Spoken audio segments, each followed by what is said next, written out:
પાકિસ્તાને સલમાન ખાનને આતંકી જાહેર કર્યો। સલમાન ખાનને આતંકી જાહેર કરતા વિશ્વમાં ચકચાર। આતંકી દેશ તરીકે તો પાકિસ્તાન છે બદનામ। સલમાન ખાનથી પાકિસ્તાનને કેમ લાગ્યા મરચા? સલમાન ખાન પર કેમ ભડક્યું Pakistan? See, right now, if you make a Hindi film and just release it here, it'll be a super hit.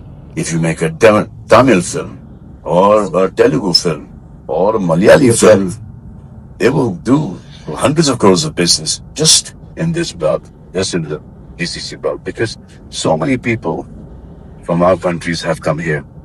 There are people from Balochistan, there are people from Afghanistan, there are people from Pakistan.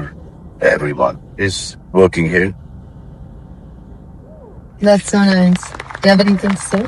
સમગ્ર મામલો એ છે કે થોડા દિવસો પહેલા Saudi અરબમાં એક કાર્યક્રમ યોજાયો હતો। આ કાર્યક્રમ હતો જોય ફોરમ 2025, જેમાં સલમાન ખાને એક નિવેદન આપ્યું જેને લઈને પાકિસ્તાનને મરચા લાગ્યા છે।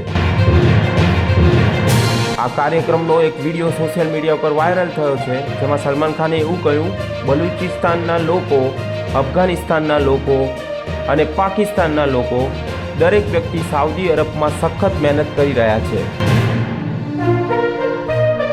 બસ આ વાતને લઈને પાકિસ્તાને લાગી આવ્યું અને બલુચિસ્તાનનો પાકિસ્તાનથી અલગ ઉલ્લેખ કરતા સલમાન ખાનને પાકિસ્તાને આતંકી જાહેર કરી દીધો।